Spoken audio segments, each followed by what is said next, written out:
Welcome to Hallyujuku, a podcast about East Asian pop culture from a couple of guys from the East Coast of the United States.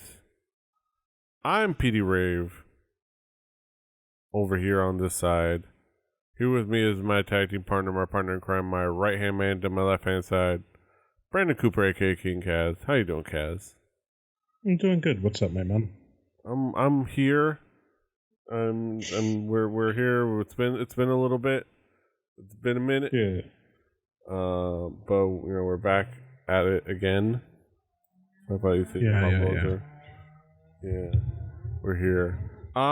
Let's get down to it. We're gonna talk about what's new since we last gathered. I threw something at the top. I figure we got to talk about CL right off the top, just because. It's just from the fact that she's out, she's back. She came out with a whole mini album, with several music videos, all with different ideas. We're not going to talk about like each individual song. Came out with like 6 songs, all available on YouTube. I got the playlist up there, but it's got a couple of nice songs, and it's just nice to see her release stuff out, and it's very much like she's making a point of I love that the whole release it makes sure to make a point of I finally am releasing this backlog of stuff, because she makes sure that all the different titles have the literal date and year from which I guess she created the song. like one of them has is December 1st 2016, February 5th, 2017, November 15th, 2017, all the way down to 2019. So it's definitely like a pointed thing of like, look at all the things that had ready and finished and ready to be released, and but I couldn't.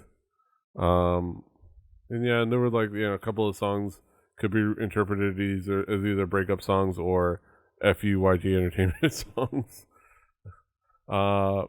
Did you have a favorite? I think I haven't like fully checked out the whole thing yet, but I think they're good. I don't know if they're all necessarily like bangers, but they're all songs. I don't expect them all to be bangers. Yeah, but like I think Done is fun. Mm-hmm. I'm done with you. It has a nice pointedness. I do enjoy the video. It's like it's just a list of cameos of all the famous and internet famous people that she knows, doing little snippets, including various people you might recognize from memes and stuff. Who at least I only know them from memes. And other singers and all the other members of 21. So it's a fun thing, including that designer guy that wears the mask that has a cutout, that guy. But yeah, it's cool. I think Done is good. I think I like Done and I like I Quit, just because I like those are the songs that's the most pointed ones, and the other ones are nice. Did you get a chance to check out any of them? I listened to one or two, and I'm just kind of going through them now. Like, I don't really have a full opinion on them yet, but like you said, it's just a good thing that she's getting a chance to kind of put out music. And so hopefully we'll see more of this to come as it goes, because that's kind of what it's all about. Yeah. But yeah, that's just, I wanted to touch on that. You can see the playlist on our show notes. It's on YouTube. You can watch all the videos and stuff. But aside from that, we talk about what's caught our individual attentions. Kaz, what's new with you? What's caught your attention since we last gathered? Things catching my attention are a track by Giriboy, which is the first one I'll talk about, called "What's Wrong," which I thought was just kind of like I said, Giriboy's hit or miss for me, and this one's kind of a hit. It's kind of a big hit. I really like this one. I just kind of like I just like the way it starts and builds up. And that's kind of a good thing for me with Korean hip hop. I love a good build up to it. And it kind of has an accompanying video that kind of does the same. It kind of goes along and builds up in a very interesting way. Yeah, I think it's fun. The song is cool. I like the personality of it. The video is cool. I like that. It's like I like the scenery. Like it has different like sets and stuff. But yeah, it's a cool song. I like the feature, the singing feature. Yunhui, I believe. Hmm. She was pretty fantastic in there. And yeah, Giriboy, I think put out a nice solid track here. Yeah. Um, Moving on from there to another Korean rapper is Zico with Any Song, which I just think is kind of a fun song if you pay attention to the lyrics. It's just kind of like um, has this really like fun, interesting vibe about it. Um, that I don't know. I think the way the song kind of plays out, it's very upbeat, but when you kind of pay attention to the lyrics, it has this poeticness to it. In a sense, Yeah, it's weird. Not weird, but like it has its pacing from what it's saying just is different, and I like that yeah. about it. Like I There's like like that it a kind of has. yeah. There's like a dissonance a little bit. Yeah, Hmm. yeah, Yeah, because it's not about just play anything because I don't care. You know what I mean? yeah, Like I'm not in the mood. I don't really care what it is. I'm not feeling the vibe. Just play whatever. Like yeah. Yeah, like I just want to have a good time. Just yeah, whatever. Let's play a song. yeah. It's fun. I like the song is fun. I think before I got around to actually sit down and listen to it, I'd heard the first like minute or so a billion times Yeah. because the hashtag any song challenge, which there's a bunch of people, including Zico and Chunga, doing the original one, but a bunch of people doing the any song challenge, which I'm tempted to throw up something on the Hallyujuku channel, but I don't know how much I could trust myself to do choreography. But Yeah. but who knows. But yeah, like I'd heard the first minute or so a billion times, but it's fun, it's catchy, like the video is fun. It's that dissonance in the song. It also plays out in the video in that he's like listlessly walking around while all of his friends are just partying around him, kind of Yeah. thing. And like they do the kind of like classic fun. I wish I knew the name of it. I know that it has a cinematic name of that shot where he and the camera on the dolly or the rail, Yeah. and he's just kind of like floating, obviously not walking, like with the camera going in a direction. I like that shot because that just floating along while everybody is having a good time.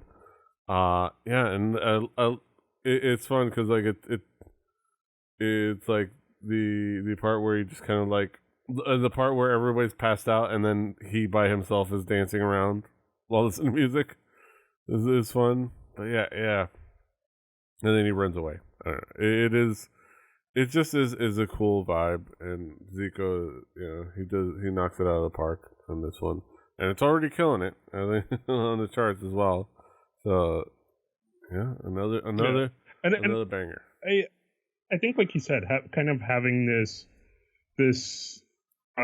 very viral thing that could go along with it with the Any Song challenge helps. You know what I mean? Like it's a good song already, but having something that can make it viral and get into people's ears because people want to take part in this challenge thing makes it like gives it a life that will just keep going beyond what its normal shelf life could have been.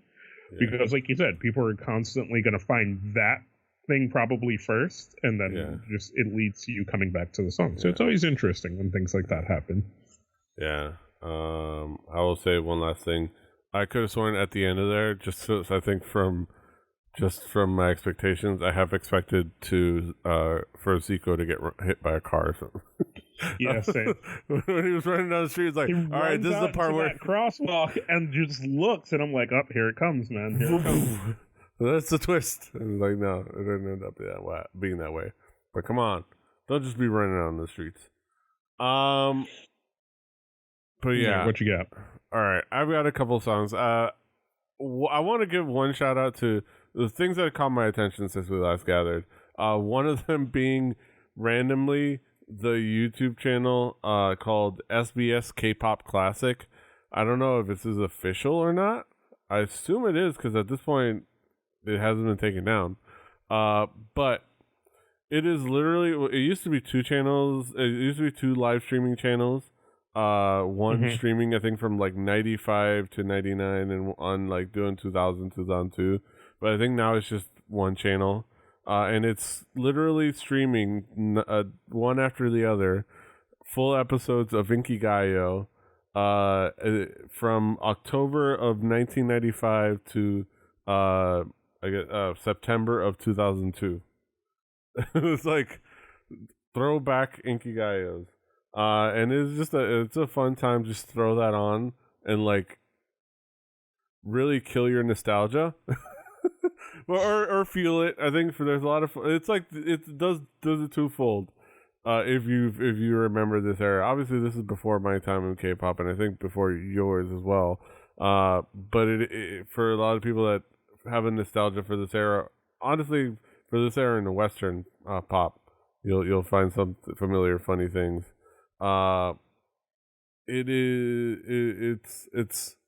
It's like being able to watch old episodes of TRL, but not like just watch the all-time greats, but watch all of the shit that was popular in a given time, and makes you kind of like enjoy the good, but also remind you that why the past must die and you must kill it if you have to.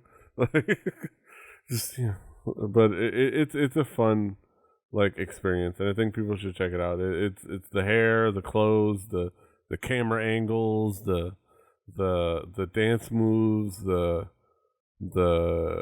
low fidelity of some of the songs.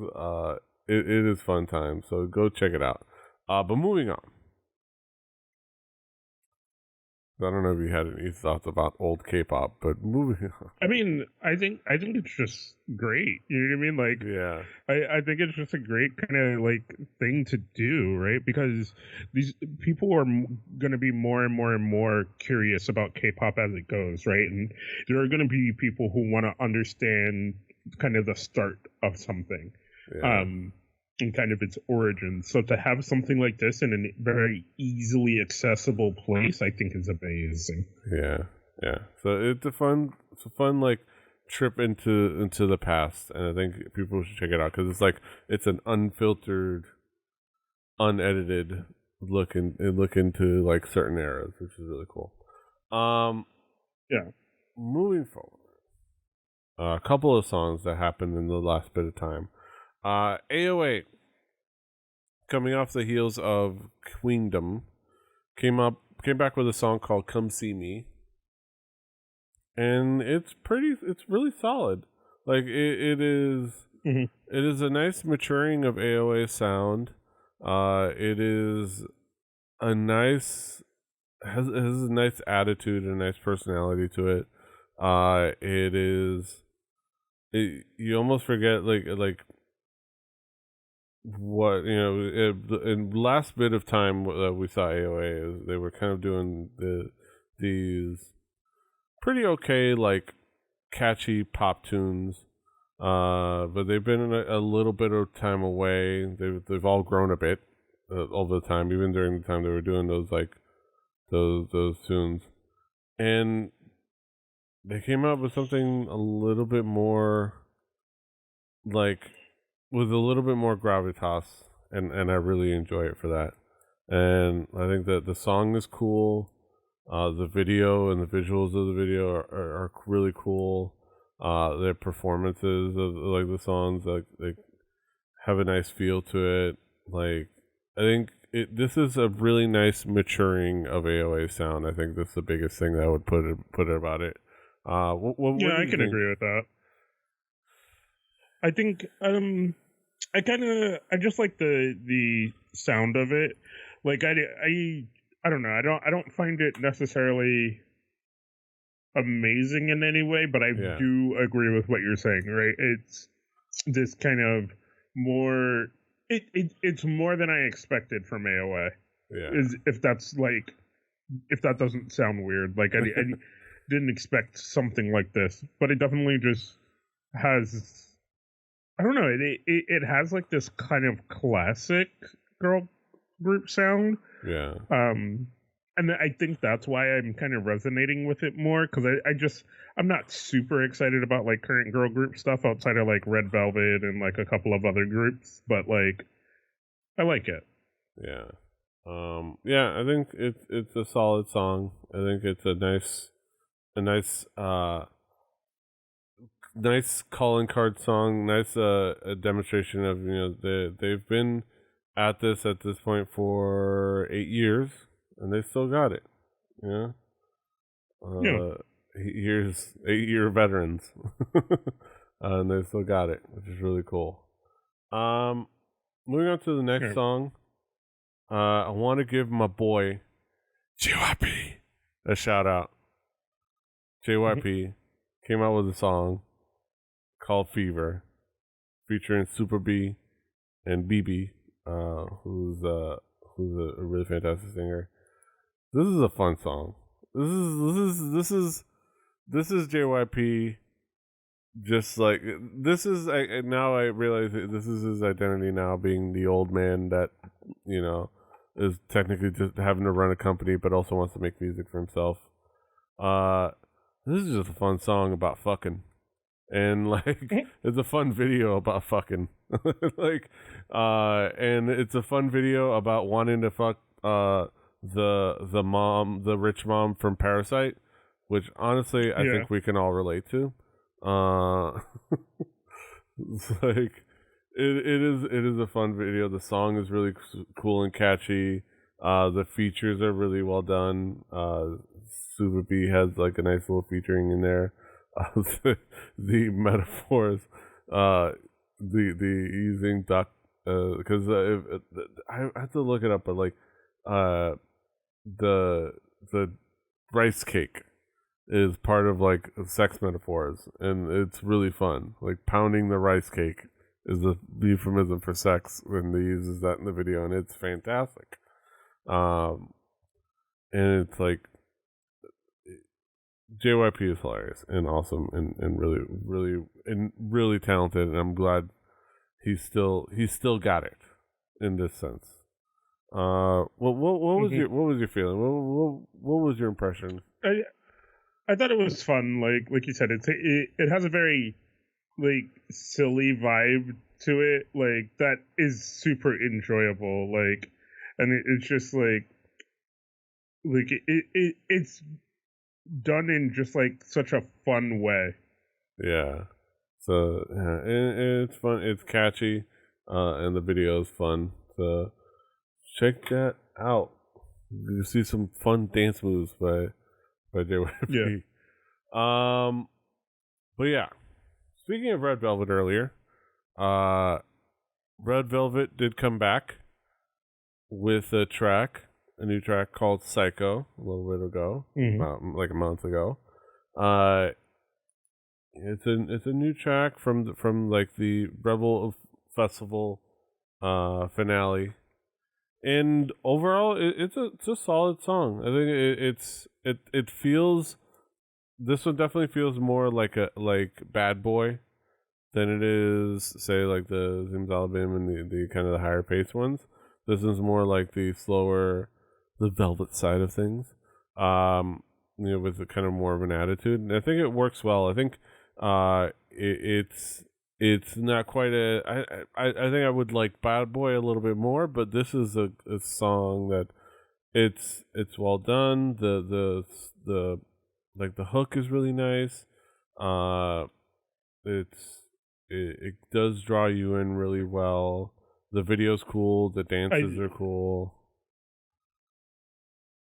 I think it's one of those songs that's like, rather than like having a beat that is accompanied by really good vocals, it's a song with, and for me, and you can take it with a grain of salt as me being a Red Velvet mark, like a song that is very strongly vocal with a good beat. Yeah, yeah. I think it kind of plays in the other way than what we generally tend to get.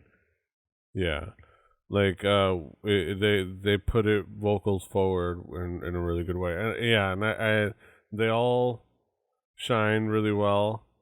And can I say, I also I love the way this video just looks. It looks so crisp and so clean. It just is. Yeah. It's so nice. Cinematography wise, also I dig the dark lipsticks. It's a nice look for everyone. I dig the Irene raps. With more Yeti raps there, but like it's fun. And yeah, and it must have been exciting. To come back this really strong, really cool song that people like and been able to hopefully promote for several weeks. Or not. As we'll get into the headlines. But those are the songs. Before we talk about those things. That's it for what's new. Now we transition over to our headline segment. So meet us on the flip side.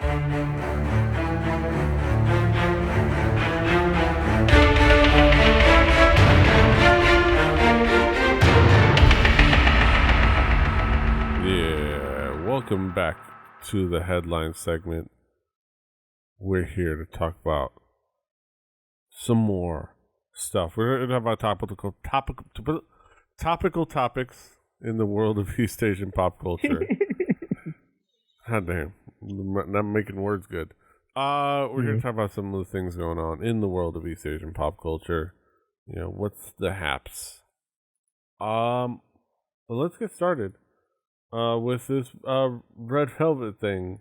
So the year-end festivals, year-end shows were happening, and SBS, is is a participant, is a TV station, so they had a year-end event for the guy who did Dejan. I'm trying to remember which one it was.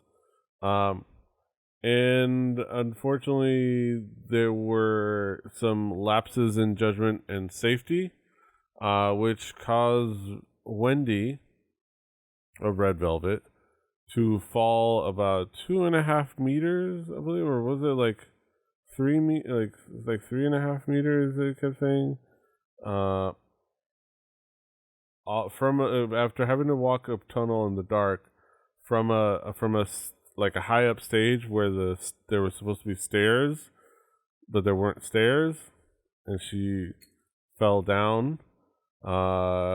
She suffered apparently facial fractures. She sustained injuries to her face and fractures in her pelvis and wrists along the right side of her body. She had to go on emergency treatment, and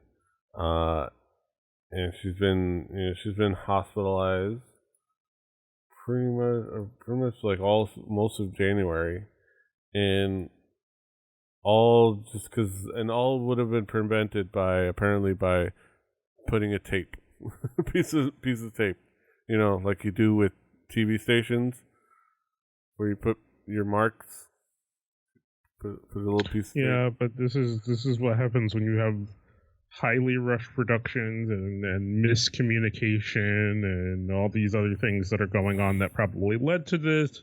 And then, I mean, I think a lot of the anger stems from SBS just putting out kind of a canned response of like just generic shit. And with, you know what I mean, which makes people mad. So it made people mad to the point that police are now involved Yeah. in investigating the incident, right? Which is on pre to any allegations looks just like a terrible accident and a terrible sense of miscommunication on SBS's part. But when you just kind of go like, "Them's the haps, my bad," like, you know what I mean? Like, yeah, you're not gonna come out looking great. You know what I mean? I think you kind of have to, in a sense, just like take those punches, I guess, in a weird way of saying it. Like you just kind of have to just overly apologize and take as much blame as you can. You take as much pseudo blame as you can. You go, this was, we're definitely going to have to work on our communication in the future. This was a mishap that is unbecoming of us. We definitely need to look into, whatever. That's what people tend to be willing to accept in these kind of situations. You know what I mean? When these things happen, when you do the sense of pointing the finger at yourself as much as you can, but when you kind of go, whatever, she missed the mark. like, nah, doc. No, it's like, so it's ridiculous, and it's one of those things where it's like you wonder. There's been, this is not the first safety issue in the world of East Asian television broadcasting. I mean, just in television broadcasting, period. But sure. Just in this sense, like it's so weird. You know what I mean? Especially because there are, and not even this show in particular, but there are a lot of shows that Korean television produced that are very, very physically tasking. You know what I mean? Like a lot of the variety shows are very physically tasking and sometimes ask a lot of participants who are generally celebrity, right? So to have miscommunication on something that seems so simple, when we've seen shows produced by these same content producers who execute things on higher levels, you know what I mean? Like with variety shows where they go to a town and set up a fucking stunt that blows up the town and then rebuilds it again so they can film it from another angle. Like you're just like, how do you fuck up where the stairs are, dog? Like I was just watching your variety show. You literally blew up these people's town and then rebuilt it and shot it from another angle. Like I could tell because it's a different time of day. You couldn't control that part. So I mean, if I was Red Velvet's label and management team, I'd call the cops as well. Yeah. So Korean I'm on their side for once. Yeah, it's one of those. It's ridiculous and it's a bummer. Hopefully, hopefully Wendy's healing. Hopefully it's not something that's going to affect her too much going forward. Because the big issue is things like pelvic injuries and leg injuries for a dancer. That's going to be, no matter what, it's going to be a hindrance because there's just now downtime where they can't do music shows and things like that, especially coming on coming really currently on a comeback. You know what I mean? So if there were other music videos scheduled to be shot, you know what I mean, you have to take precautions with that. What can and can't you do at the moment? Do we put these things off to a later date? So it just slows down production as a whole because you want to give them time to heal. Yeah, and hopefully, and hopefully you don't rush it in the sense of trying to get back and do all these things, and you let it heal properly, or these are things that then become nagging injuries when they don't heal properly. So Yeah. definitely hope they take a cue in letting the healing process be correct. Like, yeah, it sucks because right now I think K-pop is on a day-to-day basis with taking the world by storm. You know what I mean? Like, everybody Yeah. can get a little bit further if you're putting something out that day. I think that's kind of almost where we are right now with K-pop, like with where the growth is at, which is crazy to see, and I think a bigger discussion for another show. But Yeah. yeah, Yeah, with like the growth and stuff. I want to just hope all the best for Wendy and the girls from Red Velvet, because I do like them a lot. And I am in no rush to see them come back so that Wendy can heal properly, and I'm just willing to wait, because trust me, if I have learned anything in being a K-pop fan, patience is a motherfucking virtue. No, we're fans of. We know patience. We're fans of YG groups. we know patience. Yeah. All right. Moving on to something that just broke recently. Like, I think it, like, I was looking through headlines and it broke like a couple of hours ago, a few hours ago. That's why I'm using Koreaboo as the article, because the only article I could find. 13 music companies, including Sony Music Korea, Warner Music Korea, Bugs, and YG Entertainment, are suing MelOn for about 5 billion won, which is about $4.2 million. So big names in the music industry. 13 music companies have filed a lawsuit against MelOn seeking 5 billion won in unpaid royalties during their time under SKT. According to an exclusive report from eDaily, 13 companies involved in the music distribution industry have filed a civil lawsuit with the Seoul Central District Court on December 31st against Kakao, which is the company that operates at MelOn and LOAN Entertainment. CEO Shin, just Shin, I guess they're keeping his name anonymous, who was the head at the time of the incident. They're seeking 4.927 Korean won, which amounts to $4.1918838.88 in music royalties that were unpaid. The Korean. So yeah, basically, this is one of those things where MelOn is a pretty popular app in. I don't know if it's just in Korea or in other Korea mainly. But yeah, so it's a pretty popular music app, and much how ones work here, there's ads, there's ads kind of charged against the music and things like that, which is how MelOn makes their money. And then there's supposed to be, in this sense, royalties that go back to the artist and labels. I don't know how we got to this point where we're at this number, because that is a rather large number. That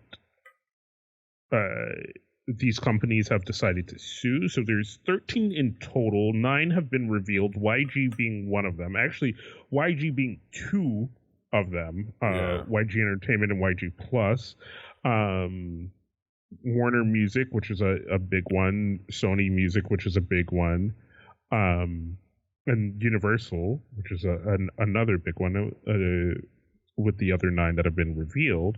But to have 13 companies suing you for multiple $billion, and Kakao, I'm just gonna assume has the money, but definitely being that they weren't the arbiters in the first place, they now have to do internal revenue checks, kind of, or internal checks. I shouldn't call them internal revenue, but like internal checks to figure out what kind of shady dealings were or are going on with this thing that they bought on like when these companies buy other companies, it's on the clout of what this company is, right? So this company is doing really well, everyone likes it, but you have enough capital for where it is at the moment to buy it and ride the wave, right?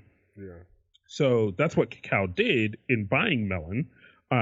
But now you got to do, and we've talked about this before, and it's one of my favorite things to bring up. Got to do damage control. Yes. It is time for damage control for Kakao, right? Because one, you have a bunch of people saying that you owe them money, which I don't think at the end of the day is the biggest issue. It's what then there happens once this gets out into the bigger media realm and people start looking at Melon as this as some kind of shady site, right? Or some kind of shady app. Does it lose its fan base and its install base?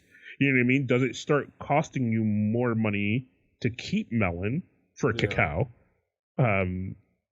Especially in the facts that you're going to have to pay out. I mean, we'll just use the rounded up number, 5 billion won.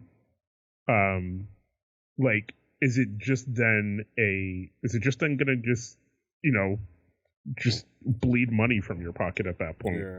Yeah. So like, and then going forward, can you even get any more music deals? I mean, yeah. So we have to see, like, it says here from a couple of comments. Lawyer Lee Dong-gun, who's a representative of the companies who are suing, says, quote, the defendant Melon arbitrarily changed the settlement methods or created virtual companies to obtain royalties that were originally meant to be distributed to Sony Music and other music-related companies. And then there was a company, an unnamed company in the lawsuit also explained, I guess an anonymous source. Melon's side has said they will compensate for the damages, but there must be grounds for the compensation. We filed a lawsuit to clarify the case in order to make our demands more specific. And then kind of goes into some of the details. Basically, the Kakao is like currently investigating internally and things like that. And then how there was like shell companies involved, one in particular, Ellis Entertainment. Yeah, so it's like a lot of it is damage. Kakao has to do the damage control, but a lot of these companies like, all right, you're gonna pay us, but all right, how and what are you paying? And what's the method? And they want things on paper. So this is a big move by these companies, but I definitely understand. And this is definitely like I almost feel like this is connected to like how the Produce 101 stuff in this sense, because if we think about it, reality shows have been, reality shows are all rigged, especially reality competitions are. We just know they are. And Brad of Busker have been talking about how things like Superstar K and these other shows were rigged for or cajoled or manipulated for a long time, but it took but it was the Produce 101 and these like trainees from different companies that were the ones that caused the big hubbub, because you can screw the everyman all you want, but when you start messing with other companies' money, you get in trouble. That's when you really get in trouble. When you mess with other companies' money, that's when you really get in trouble. I think that this is similar in that respect. When you're messing with other corporations' money, and we're talking about Warner, Sony, Universal, YG Entertainment, these big companies, that's when you can't get away with it. Like you have to be real good to get away with screwing those big companies. So it's like it's a fascinating thing. All right. Moving forward to a couple other more headlines, a little bit more lighter fare. I just wanted to talk about these couple things. I want to talk about how BTS performed at the Grammys. BTS performed at the Grammys as part of Lil Nas X's Old Town Road collaboration. Do we want to talk about the lead up to that and how mad everyone was? Yes. That like that Yes. one fucking BTS had to play second fiddle to fucking Little Nas X, which like I think this is the one time I've ever heard Little Nas X be demonized for anything. It's just like, how dare, and it wasn't even like necessarily demonizing Little Nas X. It was just like, how dare fucking BTS have to play second fiddle. Yeah. And I think a lot of the anger also stemmed from them being invited, them getting a chance to perform, but still being treated like they're not taking the world by storm as well. Yeah. Like I enjoy Little Nas X, right? And I think we've talked about this in private, but my man's still writing one song. Yeah. Yeah. I mean, like, it's he's gonna have to start like putting out some other stuff. Yeah. But like, and he's been writing one song and all the remixes of it, which is what this like stage was. I like to hope that this is like the Avengers Endgame of his remix and reworking of that song with including everyone in this version. And it's like, all right, this is our, this is like the ultimate, like the performance, and all right, going forward, we're gonna have some new music, hopefully, because he did have a bit of a different snippet at the end of the performance, but yeah, the lead up, a lot of like them playing second fiddle. I think a big part of that, I remember there was a hashtag, BTS deserves better, thing. And it was based off of a leaked video of the rehearsal where people took out of context the one clip, which was about the part later on in the performance when it was Lil Nas X and Billy Ray Cyrus in front of the stage. And I guess with the set dressing not completely done with BTS in back of the stage.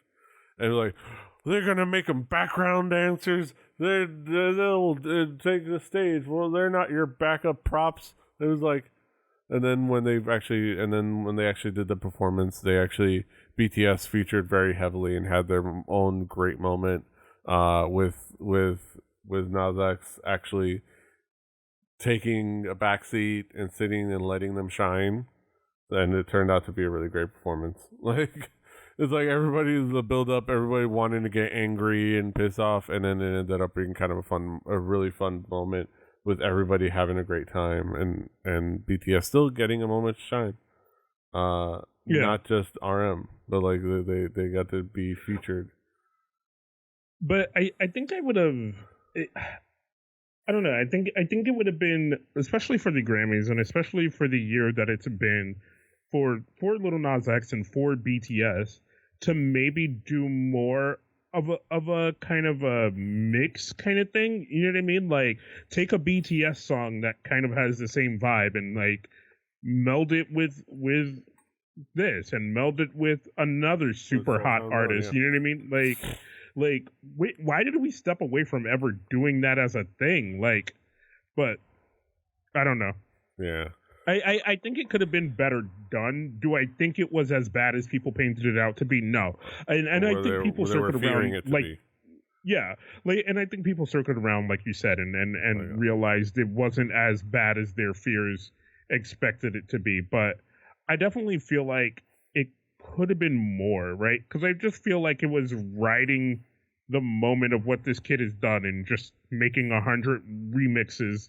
And like, it's just like a snippet of like, this is a fucking TikTok at this point. That's what that performance was. Yeah. And there was like different TikToks stitched together. Yeah. This stage was fun though. And like with the green skull. Also randomly big Nas, regular Nas showing up out of nowhere. You know, it was like, and he even said it himself. It was like, Lil Nas, Big Nas, Lil Nas, let's Big Nas. It's like, oh, it was a random moment. It's like, where did Nas show up from?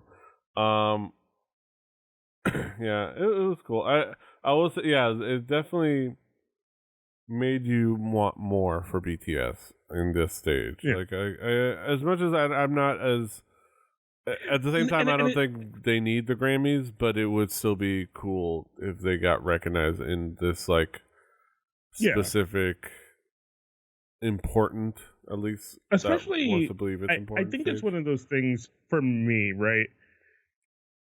I don't dislike Little Nas X in any way, shape, or form, right? But it is definitely a thing where it's like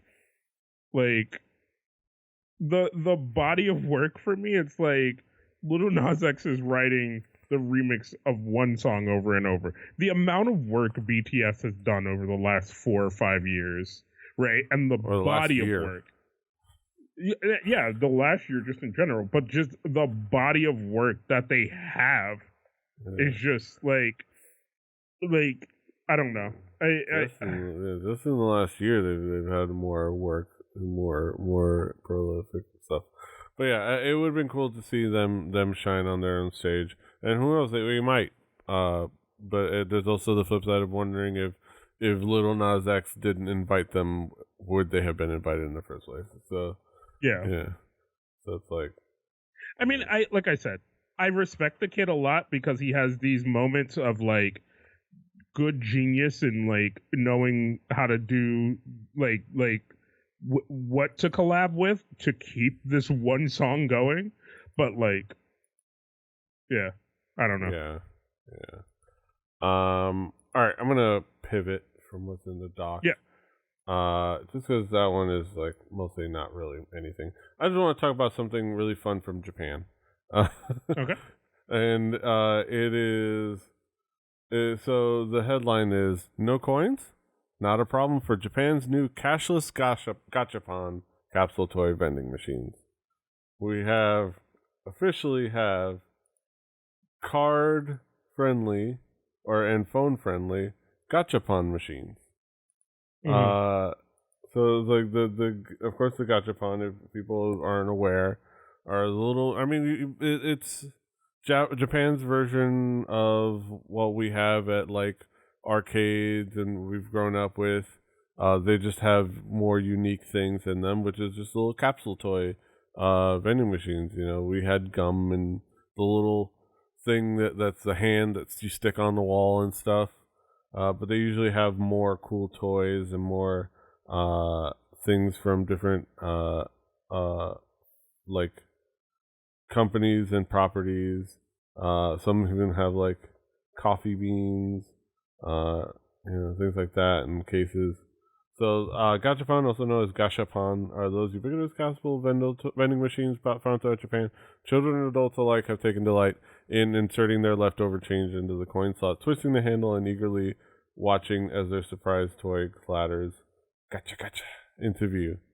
These aren't just random little gumballs. These are capsule machines. This does everything from intricate rice cooker coin cases to coffee beans at the swanky gotcha coffee. While Japan is largely a cash-based society, the rapidly growing popularity of cashless payment apps such as PayPay and Line Pay over the past year has signaled an apparent shift towards the age of cashless transactions. Japan is catching up. They're finally figuring it out. New line of machines have been dubbed Pipito Gacha, stylized as Pipit Gacha, and is being developed by Tech Gacha Institute. I never thought it was a thing of like Japan being backwards or not necessarily catching up, but always it's just a different approach. Precautious? Yeah, and they're more cautious and they have a different approach. Yeah, because then you end up with shit like the New York subway system where you have a card and you link it to the fucking app that you can use to pay for your fucking bus fare. And then because it knows your card information and you tap your phone because you have the app and it's supposed to charge the app, it charges your phone and the app.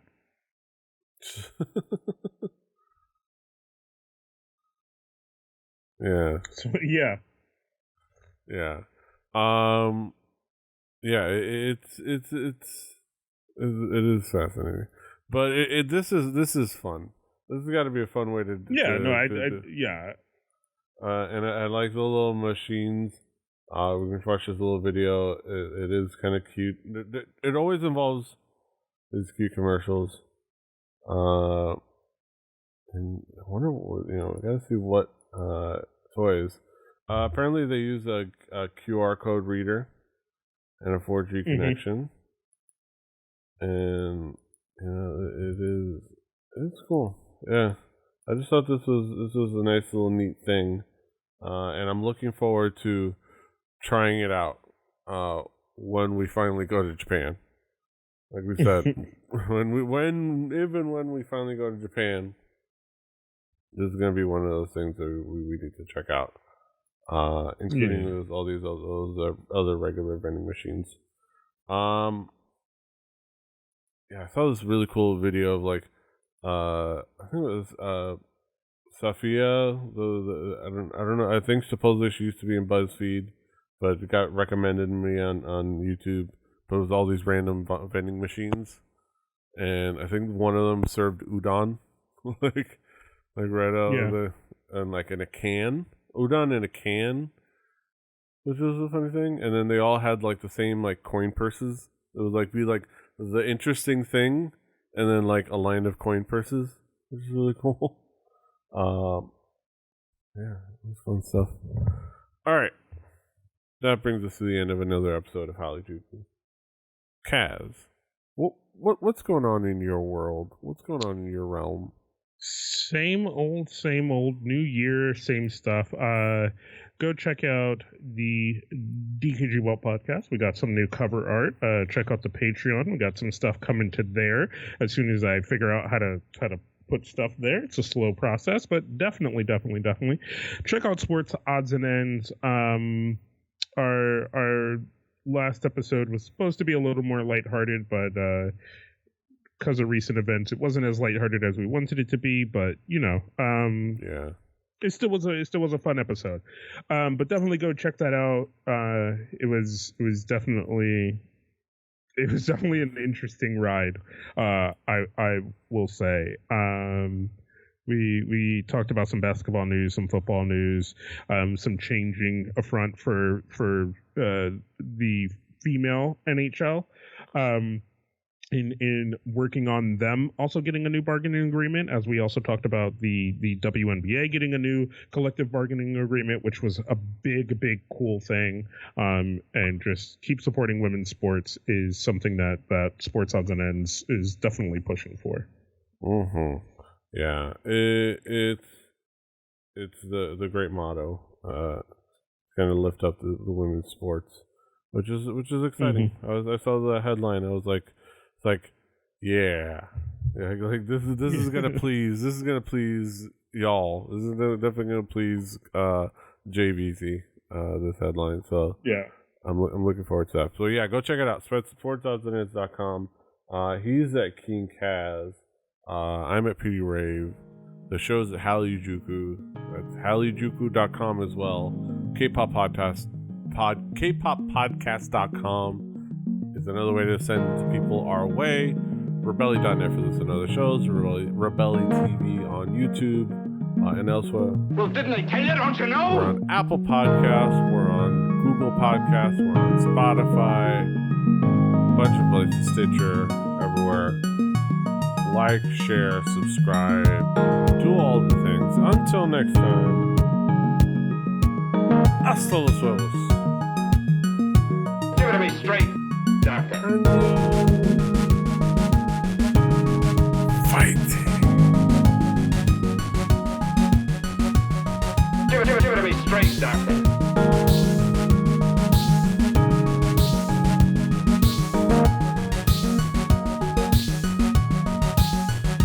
You're crazy. Diamond Club hopes you have enjoyed this program.